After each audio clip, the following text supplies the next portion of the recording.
Shiv Shiv Shiv Shiv Shiv Shiv Shiv Shiv Shiv Shiv Shiv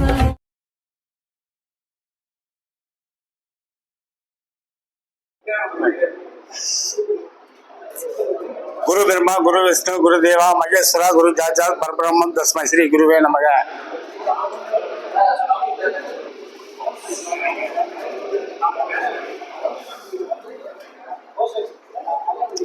sir எல்லாம் பேசிட்டு இருக்காங்க எனக்கு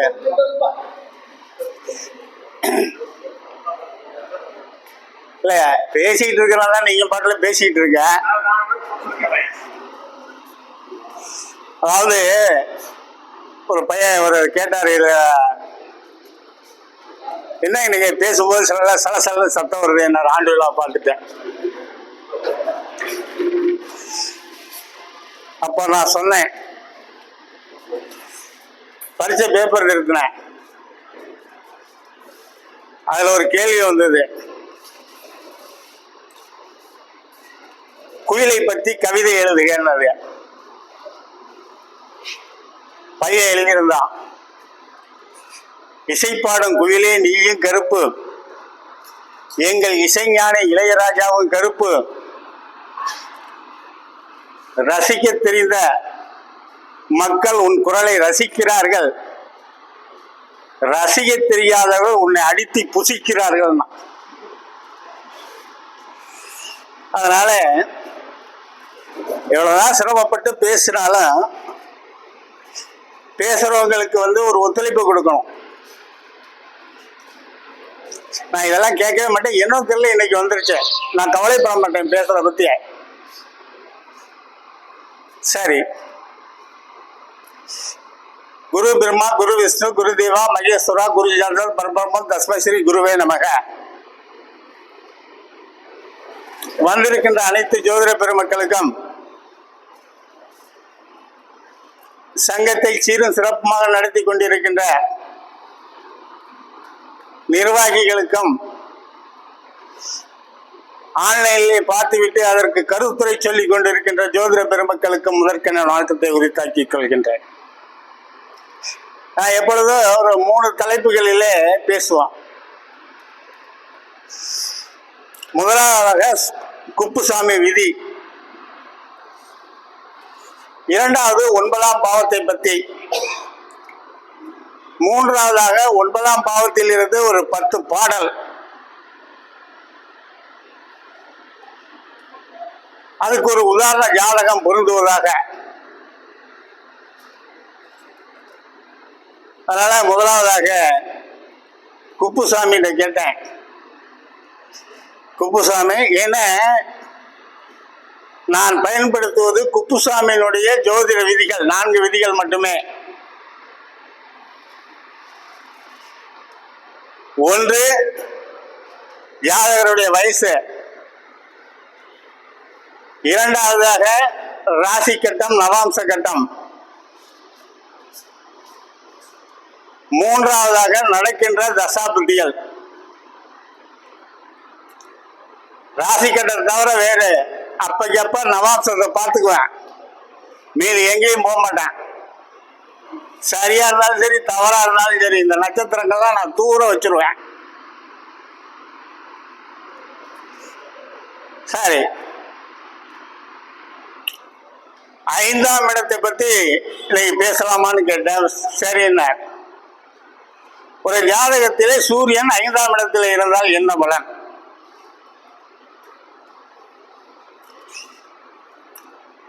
ஐந்தாம் இடத்தில் சூரியன் இருந்தால்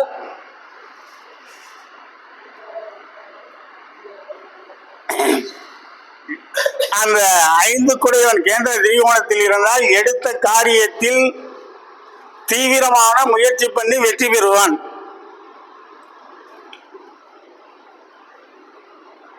நன்னிலையில் இருந்து விட்டால் உறுதியாக வெற்றி. சரி, 5ஆம் இடத்திலே சந்திரன் இருந்தால் என்ன? மனக்குழப்பவாதி. அது தீய கிரகங்கள் பார்த்து விட்டால் இடம் கொடுத்து 6 8 போனால் சரியான குழப்பவாதி. ஒரு காரியத்தை செஞ்சுட்டு இந்த காரியம் சரியா நடக்குமா நடக்காத 100 வரை எண்ணுவேன். திருமணம் பண்ணிட்டு வரும்போதே ஊர்வலம் வரும்போதே சொல்லி அடுத்த பொண்ணுக்கு இதை விட நல்ல பொண்ணா பார்த்து கல்யாணம் பண்ணியிருக்கா முட்டாச்சேன்மா. இதான் 5ஆம் இடத்து சந்திரன். 5ஆம் இடத்துல செவ்வாய். ஒரு ஜாதகத்தில் 5ஆம் இடத்துல செவ்வாய் இருந்தால் விரைவாக பணம் சம்பாதிக்க வேண்டும் என்கின்ற எண்ணம் இருக்கும். அதனால குறுக்கு வழியை தேடுவோம், லாட்டரி சீட்டு அது இதுன்ட்டு. 5ஆம் இடத்திலே புதன் இருந்தால் சுறுசுறுப்பாக இறங்குவான். குவாண்டம் கம்ப்யூட்டர் மாதிரியா ஒரு காரியத்தை கொடுத்துட்டா அவன் அந்த காரியத்துல சிறப்பா செய்து முடிக்காம அந்த காரியத்தை விட மாட்டான். 5இல் குரு இருந்தால் தலைமை தாங்குகின்ற பண்பு வந்துடும்.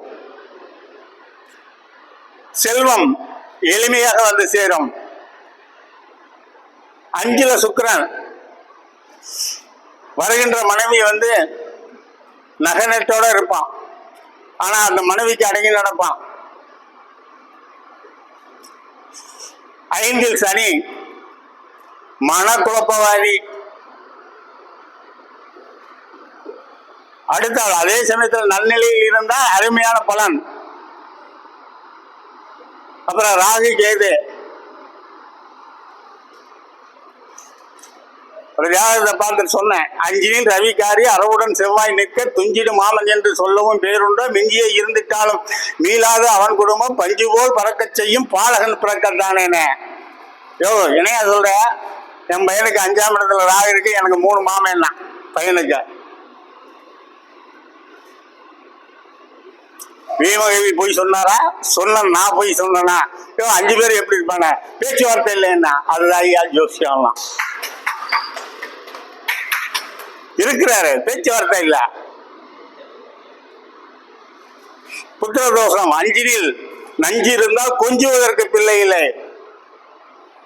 ஆனா வீடு கொடுத்த கிரகம் 6, 8, 12 இருந்தால் மட்டுமே, நீசம் அடைந்தால் மட்டுமே தான். சரி சொன்னோம். ஒரு ஜாதகத்தில் அடுத்த கேள்வி கேட்டான். ஏன்னா இதுவரை நான் 50 கேள்விக்கு தான் பதில் சொல்லியிருக்காரு. 999 இருக்குல்ல, கழிச்சுக்கிட்டே வந்திருக்கேன். கேட்டேன், ஒரு ஜாதகத்திலே செவ்வாயும் சந்திரனும் இணைந்து 3, 6, 8, 12 இருந்தால், ஒரு பெண் ஜாதகத்தில் இருந்தால் அவர்கள் ஆண்களை போல் இருப்பார்கள். ஆண்களை போலன்னா வீரமிக்கவர்களாக ஆண்களை போல செயல்படுவார்கள். எடுத்த காரியம் துணிச்சலா செய்வாங்க, அவ்வளவுதான். திருப்பி கேட்டேன், பெண்கள் ஆண்கள் ஜாதகத்தில் என்னன்னா ஒண்ணு இல்ல, உடனடி அவன் மனைவி சொல்றபடி கேட்பாங்க, போ, அவ்வளவுதான். அடுத்த சொல்றான், ஒரு ஜாதகத்திலே குருவும் சந்திரனும் 12ஆம் இடத்தில் இருந்தால் என்ன பலன்னா, அவன் சொன்னான், ஆனா இருந்தாலும் பெண்களார கழுத்து சின்னதா இருக்கு, சங்கு கழுத்துன்னா. 11இல் ராகு இருந்தால் சங்கு கழுத்து. ஒரு ஜாதகத்திலே குருவும் சுக்கிரனும் இணைந்து 7ஆம், அதாவது சந்திரனையோ லக்னாதிபதியோ பார்த்து விட்டால் திருமணம் விரைவாக எளிமையாக நடந்து, திருமணம் சீக்கிரம் நடந்துடும். அதுபோல அதே செவ்வாயும் சனியும் சந்திரனையோ லக்கணத்தையோ பார்த்து விட்டால் மனம் சலித்தும் தலை நரைத்தும் வாழ்க்கைப்படானாரு. காலதாம திருமணம் மீதி பண்ணா அவ்வளவுதான் அப்படின்னா. சரி, 12ஆம் இடத்தை பார்க்கலாமே. என்ன ஒரு ஜாதகத்திலே 12ஆம் இடத்திலே சூரியன் இருந்தால் என்ன?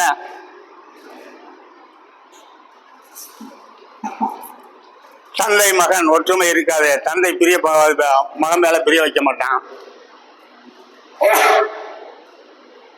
12ஆம் இடத்துல சந்திரன் இருந்தால் என்ன? கொஞ்சம் சோம்பேறித்தனம் நிறையவே இருக்கும். 12ஆம் இடத்துல செவ்வாய் இருந்தா என்ன? ஜாமீன் கையெழுத்து போடக்கூடாது, யாரையும் நம்பி ஜாமீனுக்கு போகக்கூடாது. போனீங்கன்னா அந்த ஜாமீன் தொகையை நீ பையில வச்சுக்க, என்னைக்கு இருந்தாலும் நீ தான் கட்டுவ. 12ஆம் இடத்துல புதன் இருந்தா என்ன? ஜோசியர், கடவுள் நம்பிக்கை ஜாஸ்தி. 11ஆம் இடத்துல அதே வந்து புதன் இருந்துச்சுன்னு வச்சுக்க, மந்திரவாதி, வைத்தியர்.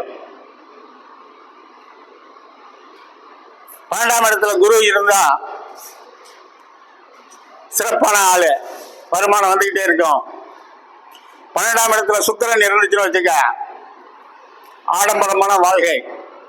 அதான் சொன்னாரு, வார்மை சேர் வியத்தானத்தின் மன்னவன் சுபக்கோளாகி சீர்மை சேர் உச்சத்திலாவது கேந்திரத்தாவது பரிந்து நிற்க பார்மை சேர் வியத்தானத்தில் சுபர் நிற்க பார்ப்ப கூர்மை சேர் பரியங்கத்தில் குளவும் கூச்சரங்கள் சூழ சூழும் சூப்பட்டு மெத்தை தூக்க மேற்கட்டி தூபம் தாளும் சங்கிலியால் தொங்கும் சப்பர மஞ்சத்தின் மீது ஏலும் நல்லிசை இசைப்ப வாழும் மன்னன் இவனே என்று வாழ்த்தினார் வையகத்தோனையினார். ஏலும் நல் இசை யாழ் கொண்டே ஏந்திலைமார் இசைப்ப வாழும் மன்னர். அவ்வளவு அழகான இருப்பார் சுக்கிரன். 12ல இருந்து வீடு கொடுத்த குறைய கேந்திர கோணத்துல இருக்கிறோம், சுப வீடாக இருக்கணும்.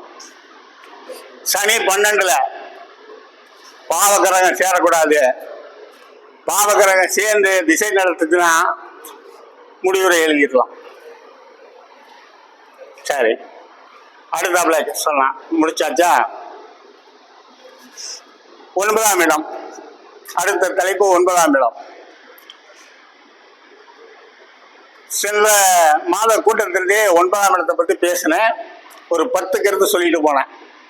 அதனுடைய தொடர்ச்சி. ஒரு ஜாதகத்திலே 9ஆம் இடத்திலே சுபகிரகம் இருந்து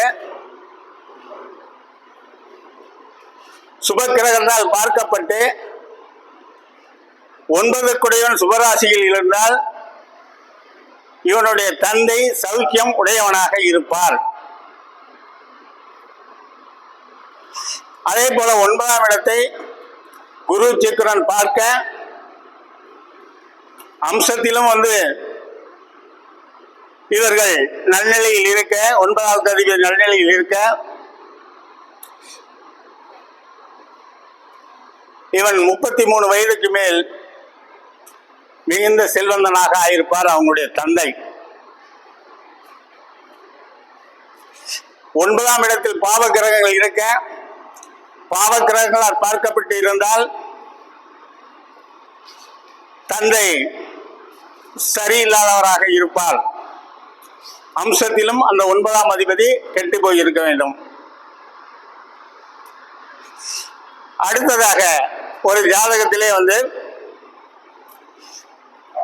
லக்னாதிபதியையோ 9ஆம் இடத்தையோ சூரியனையோ சுப கிரகங்கள் பார்த்துவிட்டால், இந்த 3ஐயும் சுப கிரகங்கள் பார்த்துவிட்டால் இவன் தந்தையின் மீது அன்பு கொண்டவனாக விளங்குவான். ஒரு ஜாதகத்திலே 9ஆம் வீட்டின் அதிபதி எந்த வீட்டில் இருக்கிறாரோ அந்த வீட்டிற்கு 7ஆம் வீட்டின் அதிபதி யாரோ அவரும், அவர் எந்த வீட்டில் இருக்கிறாரோ, அம்சத்தில் எந்த வீட்டில் இருக்கிறாரோ அந்த வீட்டின் அதிபதியும் நீச கிரகத்தோடு சேர்ந்து அது கோச்சாரத்தில் சந்திக்கின்ற பொழுது இவன் தகப்பனுக்கு வைத்தியம் செய்வான். அடுத்ததாக ஒரு ஜாதகத்திலே சூரியனுக்கு 8ஆம் இடம் லக்னமாக அமையாவிடில் லக்னத்திற்கு 8ஆம் அதிபதி லக்னத்தில் அமைந்து விட்டால் தந்தைக்கு கண்டம். அந்த திசை வருகின்ற பொழுது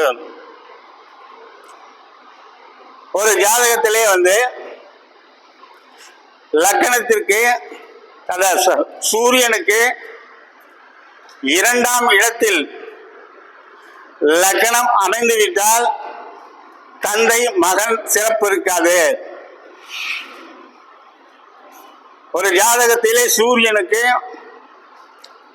3ஆம் இடத்தில் லக்னம் அமைந்துவிட்டால் அரசு சம்பந்தமான காரியங்களில் அவனுடைய தந்தை வருமானம் உடையவராக இருப்பார். ஒரு ஜாதகத்திலே 4ஆம் இடத்திலே சூரியனுக்கு 4ஆம் இடத்திலே லக்னம் அமைந்துவிட்டால் தந்தைக்கு நிகராக இவன் வருமானம் உள்ளவனாக இருப்பான். 5ஆம் வீட்டில் லக்னம் அமைந்துவிட்டால் தந்தையை பிரிந்து சென்று இவன் சம்பாதிப்பான். ஒரு ஜாதகத்திலே 6-8 சூரியனுக்கு 6-8 லக்னமாக அமைந்துவிட்டால் தந்தையும் மகனும் சத்ரு.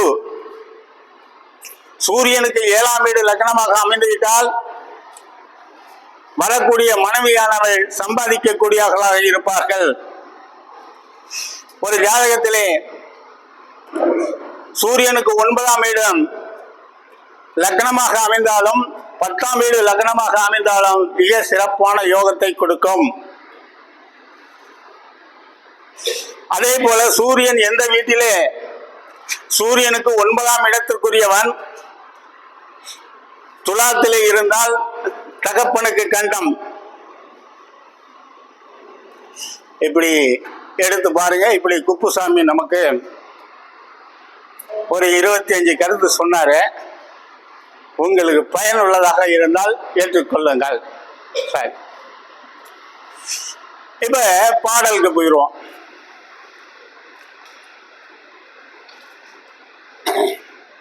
புலிப்பாடி அறைய முத எடுத்துக்கிட்டான். ஆரப்பா 5க்கு 5ஆம் வீட்டில் அப்பனே அசுபர்களும் அமர்ந்து நிற்க பாரப்பா பிதிருக்கு கண்டம் தெண்டம் பலமாக செப்புவாய் அரசர் தோஷம்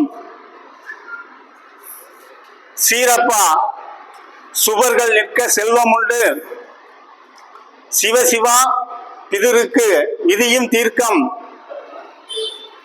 கூரப்பா குடிநாதன் கேந்திரத்தில் இருக்க கொற்றவனே புலிப்பாணி சொன்னேனே. இது அழகா சொல்லிட்டாரு. அதாவது ஒரு ஜாதகத்திலே லக்கணத்துக்கு 5க்கு 5ஆம் வீட்டில் அசுபர்கள் அமர்ந்து நின்றால் தந்தைக்கு கண்டம். தந்தைக்கு கண்டம் இல்ல, தந்தைக்கு அவ்வளவு சிறப்பு இல்லை. அதே சமயத்தில் 5க்கு 5ஆம் வீட்டில் சுபர் நிற்க தந்தைக்கு சிறப்பு. அதான் கண்டம் சொன்னாரு, கண்டம் தெண்டம் பாவர் இருக்கின்ற பொழுது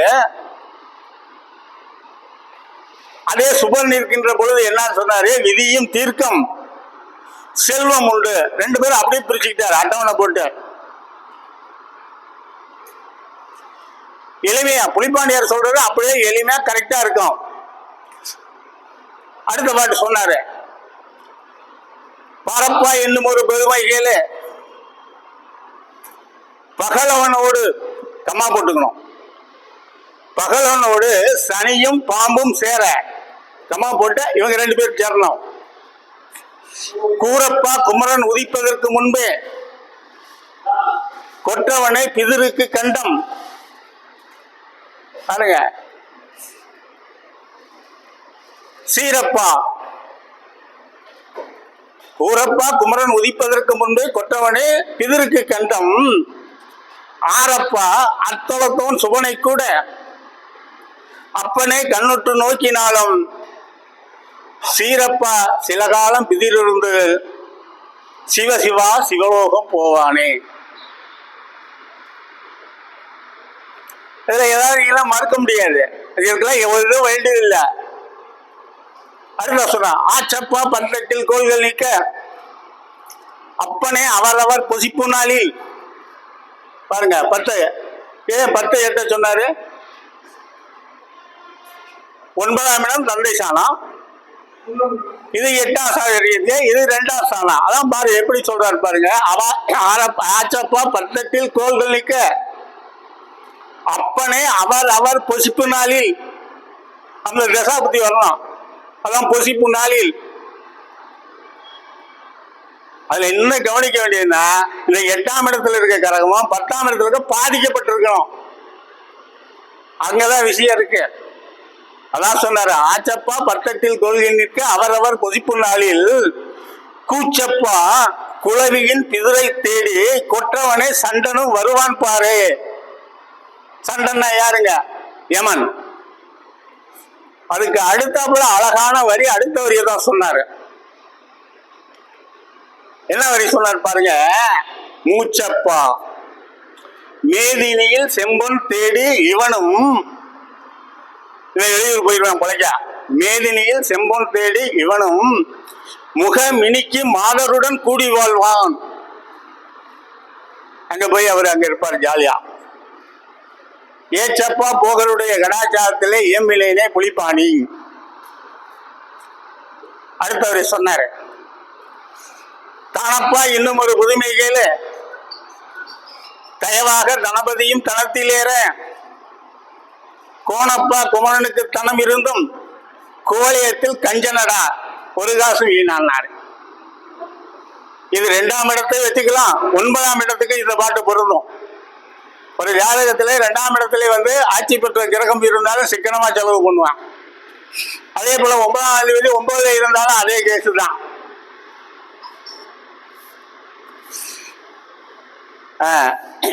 அதான் சொல்லு, தனப்பா இன்னும் ஒரு உரிமை கேளு, தயவாக தனபதியும் தனத்திலேற கோணப்பா குமரனுக்கு தலைமையிலிருந்தும் குவலயத்தில் கஞ்சனடா ஒரு காசு வீணான் மானப்பா மக்கள் பெண்டில் புஷ்டியாக மடிரொம்ப ஒண்ணாமல் பதனம் செய்வானா. கொண்டாடி பிள்ளை கூட அதிகம் வாங்க மாட்டானா.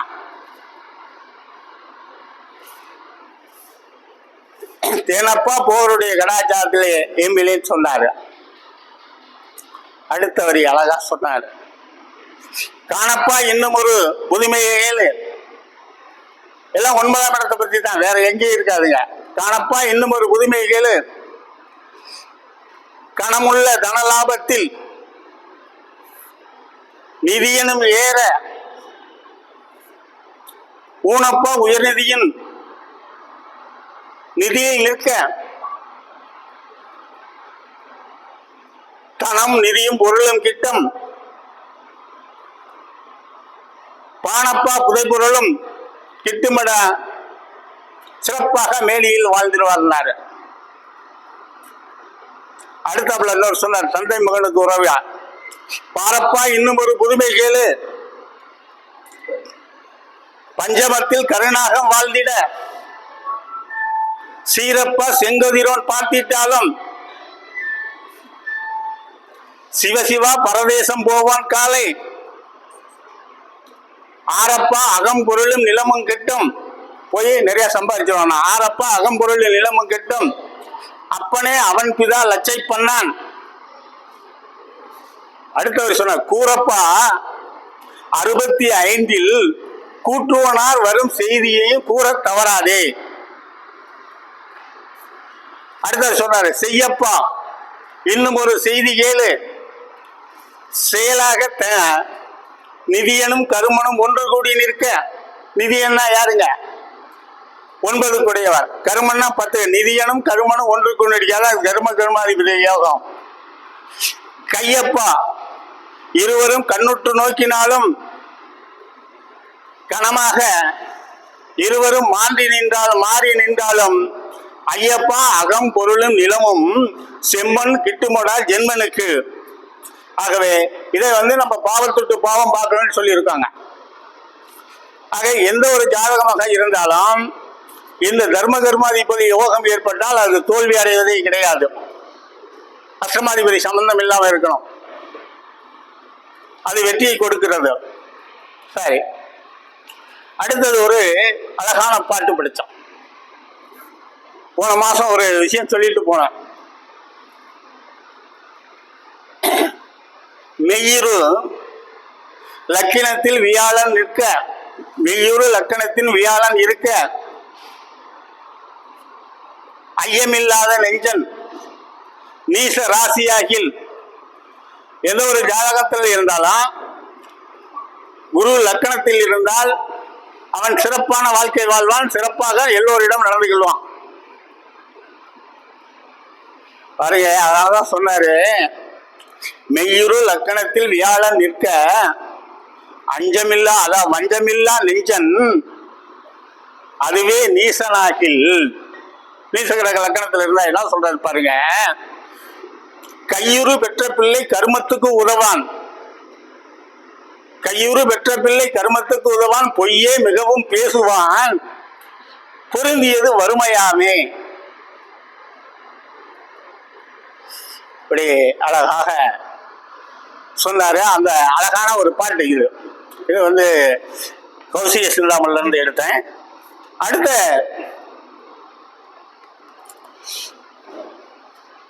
பாரப்பா என்னும் ஒரு புதுமை கேளு.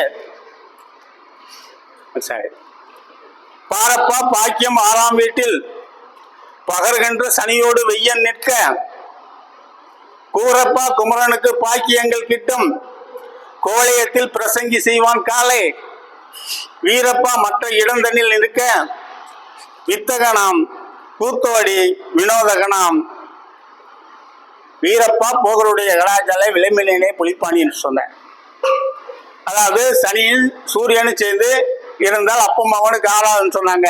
ஆனா 6ஆம் இடத்துல 9ஆம் இடத்துல இருந்தா அவன் சிறப்பான். 2 பேரும் சேர்ந்து புலிப்பாணியார் அவருக்கு கல்லூரி பேராசிரியராக இருப்பாரு அல்லது லெக்சர் பண்ணுவாங்களாம். சரி, அடுத்தது அழகான ஒரு நண்பர் சொன்னாரு. ஒரு ஜோசியர்கிட்ட பேசிக்கிட்டு இருந்தேன். அவர் சொன்னாரு, சூரியனும்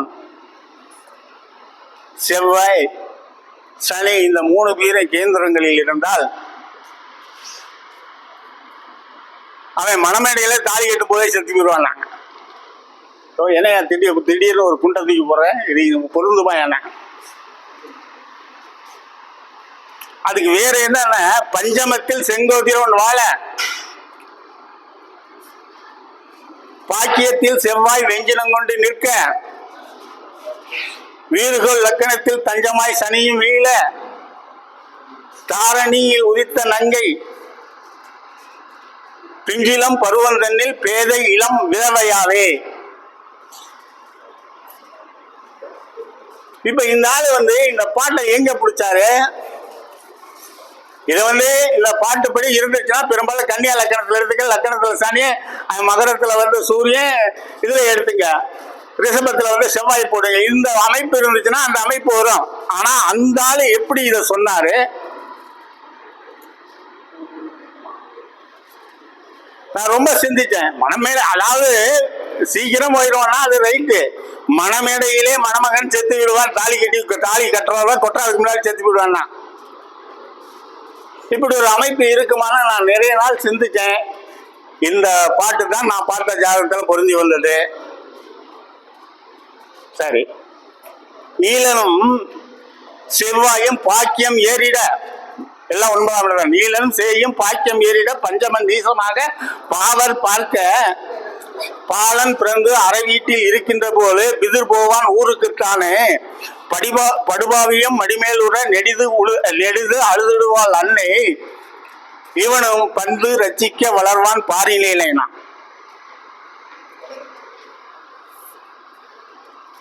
அப்ப ஒரு ஜாதகத்திலே இந்த அமைப்பு இருந்தால் தந்தை ஆகாது. அடுத்தது ஓதும் 5 9ஆம் மதி கதிருடன் கூட ஓதிய காரி பார்க்க உரு பிதாவுக்கு அரிட்டமாம். ஓதும் 5 9ஆம் அதிபதி கதிருடன் கூட காரி ஓதும் சேயும் 3 உற தந்தை தாய்க்கு அரிட்டமாம். அதெல்லாம் சரியா வரும், கரெக்டா வரும். கதிர் தனக்கு 2 12 காரிசே தந்தைக்காகாது, மதி தனக்கு 2 12 மைந்தன் சேர் மாதுக்காகாது, கதிர் சேய் அரவங்கூடி காரகத்தான் நிற்க, அத்துறை தன்னில் தந்தை தாய்க்கு அரிட்டமாம் சொல்லு. உடன் ஜன்ம லக்கணத்திற்கு 5 9 10 முடவன் செய் ரவி மூவரில் ஒருவர் நிற்க, திடமுறும் பிதாவுக்கு அரிட்டமாம். சொல்லிட்டு அடுத்த வரி சொன்னாரு, ஜென்மத்தில் செய்யும் வேயில் அழகதிரும் கைமாம் பொன்னனும் மூன்றாண்டிருப்பான் தந்தை நாள். சரி, உங்களுடைய கவனம்லாம் பிஸ்கெட்ல இருக்கு. ஆகவே இதுவரை